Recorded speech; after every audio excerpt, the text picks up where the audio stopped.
우리 질문 마태복음 21장 우리 질문 1번 한번 같이 한번 읽어보겠습니다. 왜 예수님은 나귀를 데려오라고 하셨을까요? 주가 쓰시겠다 하라. 주가 필요하시다 하라. 오늘 본문 말씀은 예수님께서 십자가를 지시기 위해서, 그러니까 이제 죽기 위해서 예루살렘 성에 입성하시는 그런 이제 장면이에요. 이때 예수님은 두 제자에게 예루살렘 입성을 위한 준비를 시키시는데 맞은편 마을로 가서 거기 매인 나귀와 나귀 새끼를 이제 데리고 오라. 두 마리를 데려오라. 우리 다시 한번 우리 2절 말씀 같이 한번 읽어보겠습니다. 이르시되 너희는 맞은편 마을로 가라. 그리하면 그 매인 나귀와 나귀 새끼가 함께 있는 것을 보리니 풀어 내게로 끌고 오라. 첫 번째 오늘 이제 질문은 왜 예수님은 나귀를 데려오라고 하셨을까요?예요. 여러분, 예수님이 만왕의 왕이신데 하나님의 아들이신데 사실은 좀 멋진 말을 타고 위풍당당하게 멋지게 예루살렘에 입성하셔야 되잖아요. 오늘 말씀 보면은 근데 예수님이 나귀도 새끼 나귀를 타고 예루살렘에 입성하셨거든요. 좀 사실 이렇게 좀 어울리지 않는 그런 장면이에요.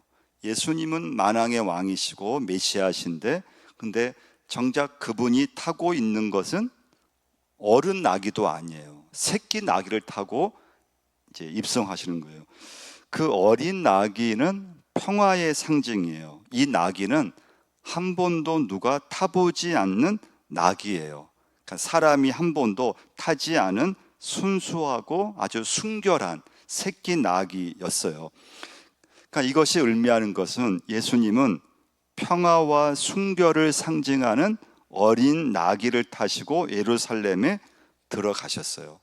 그럼 여러분과 제가 여기서 적용할 게 뭔가 하면요, 예수님의 예루살렘 입성은 아무도 알아주지 않았다는 거예요.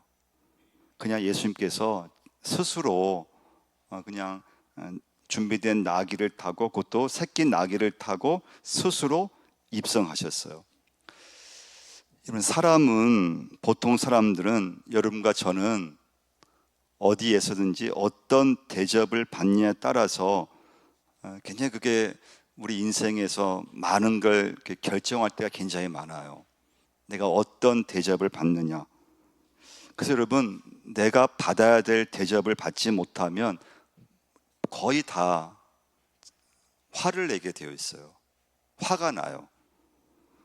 나를 이렇게 대접할 수 있는가? 그런 생각이 은연중에 가지게 되어 있어요.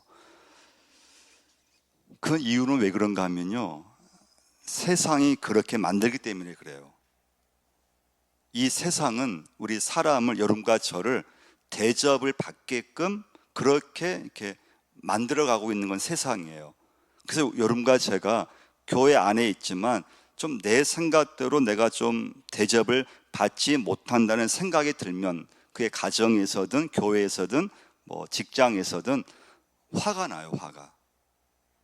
근데 오늘 여러분과 제가 이 말씀을 묵상하면서 꼭 명심할 건 예수님이 한 번도 하나님 대접을 예수님은 받지 못했다는 것을 여러분과 제가 기억하셔야 돼요. 하나님의 아들이신데 근데 주님은 정작 예루살렘에 입성하셨는데 근데 주님은 누가 한 사람도 그 주님을 하나님의 아들로 대접을 안 했다는 거예요.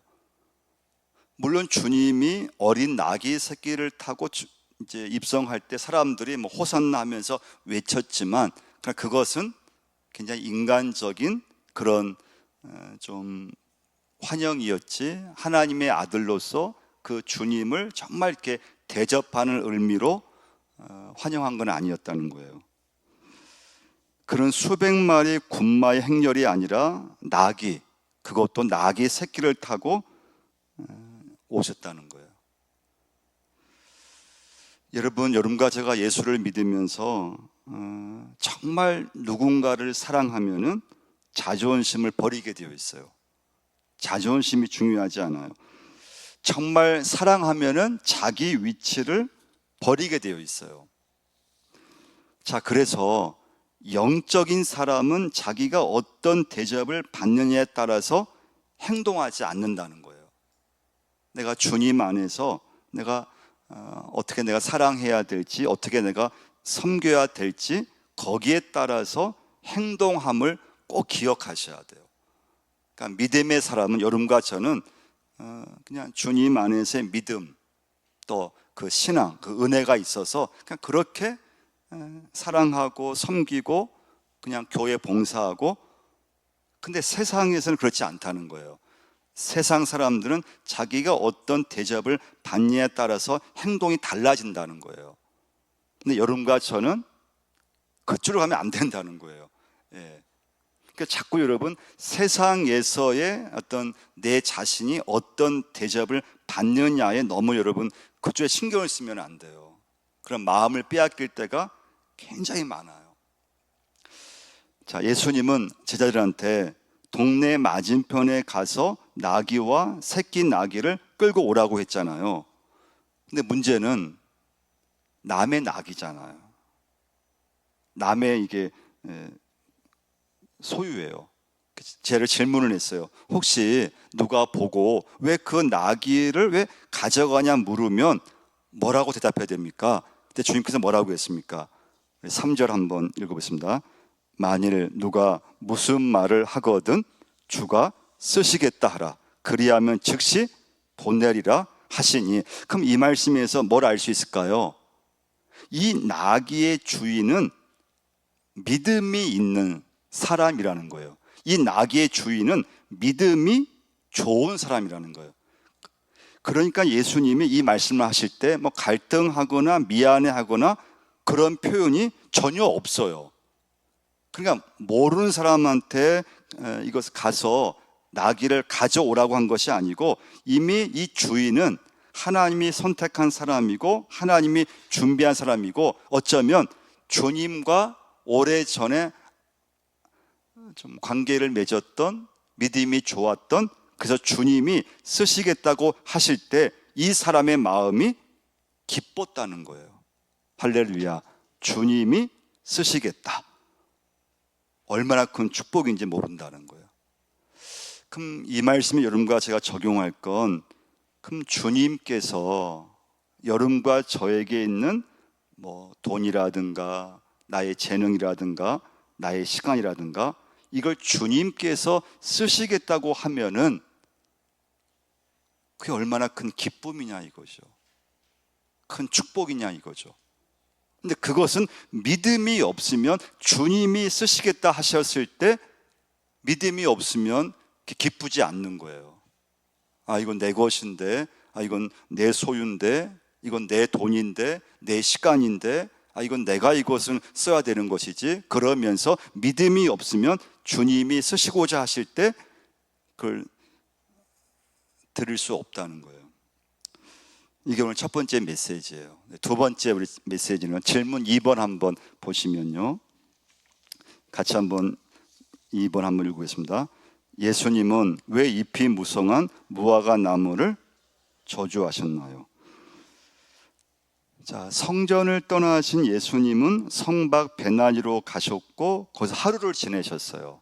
그리고 다시 예루살렘 성으로 이제 들어오시다가 한 무화과 나무를 발견하게 된 거예요.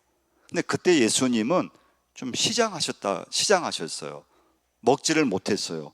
자, 그래서 무화과 나무를 보고 잎이 무성하니까 반드시 열매가 있을 줄 알고 그 무화과 나무로 갔는데, 근데 문제는 열매가 없었다는 거예요. 자, 18절과 19절을 한번 보시면요. 18절, 19절 한번 읽어보겠습니다. 이른 아침에 성으로 들어오실 때 시장하신지라 길가에서 한 무화과 나무를 보시고 그리로 가사 잎사귀 밖에 아무것도 찾지 못하시고 나무에게 이르시되 이제부터 영원토록 내가 열매를 맺지 못하리라 하시니 무화과 나무가 곧 마른지라. 근데 예수님은 이 나무 나무에게 열매가 없다고 그냥 무자비하게 저주를 하셨어요. 그 나무가 또 죽어버렸어요. 자, 이때 이 본문에서 이 제자들이 굉장히 갈등을 이제 일으키게 돼요. 아니, 예수님이 이렇게 한 나무를 저주하셨는데 제자들이 이해가 안 되는 거예요. 아니, 그냥 열매가 없으면 그냥 열매가 없는 것이지, 그냥 예수님께서 그냥 지나가시면 되지, 왜 그 무화과 나무에게 열매가 없다고 해서 그렇게 심하게 그 나무를 저주하시고 그 나무를 왜 죽게 하셨을까? 이게 이해가 안 됐어요. 자, 20절 한번 보시면요, 20절 한번 읽어보겠습니다. 제자들이 보고 이상히 여겨 이르되 무화과 나무가 어찌하여 곧 말랐나이까?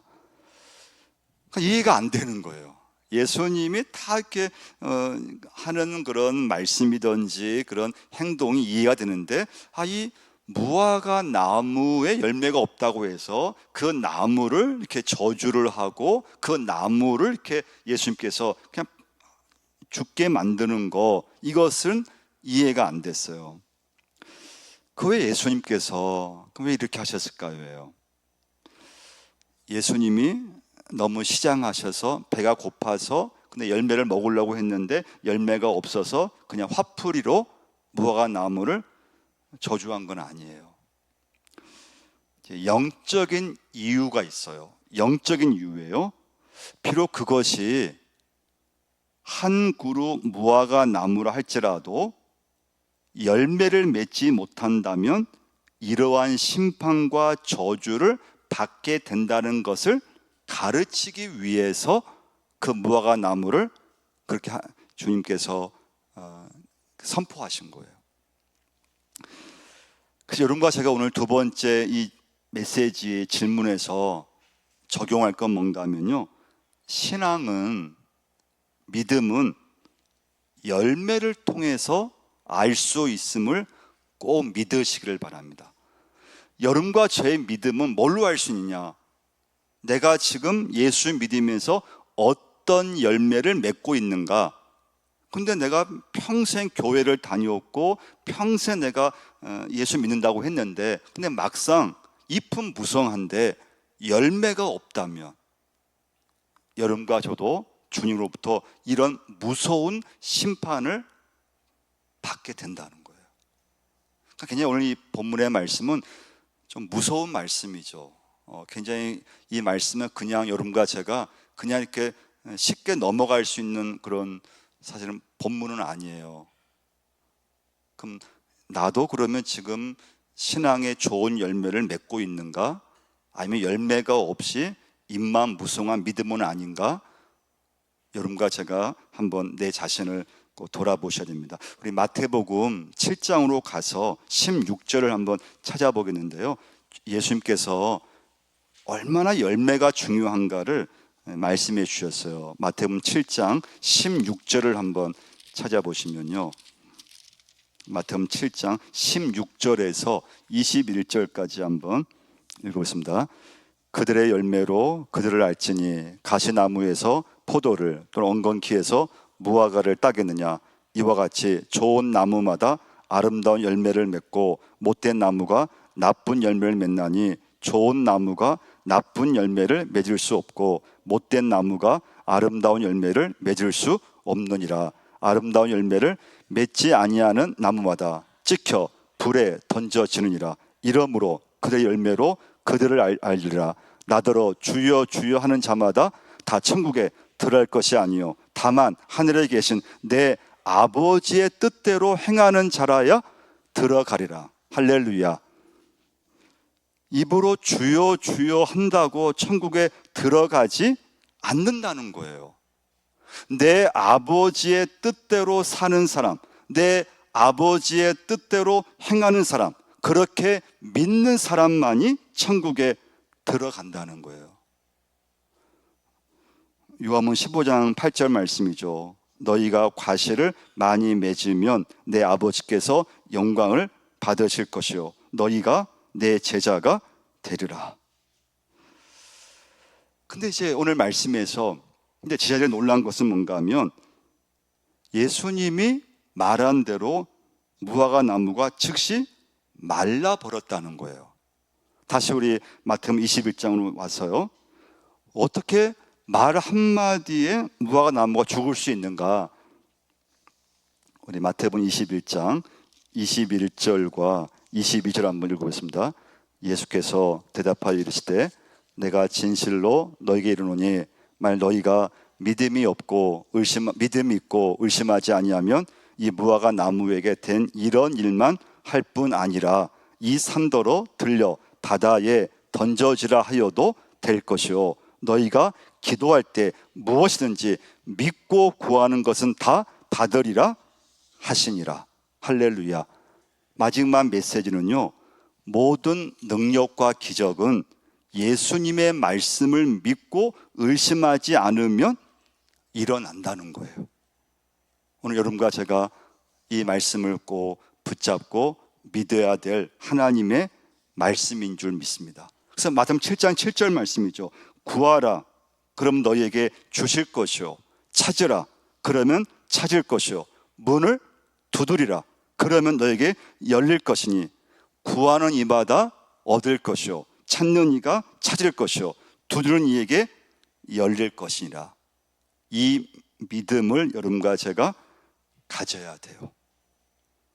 그래서 여러분과 저는 이 시간부터 절대 의심하지 말고 하나님의 능력을 믿고 주의 말씀을 믿고 의심하지 않으면 예수님께서 말 한마디에 무화과 나무가 그냥 말라버리고 죽은 것처럼 그런 능력과 역사가 여러분과 저에게도 나타날 수 있음을 꼭 믿으시기를 바랍니다.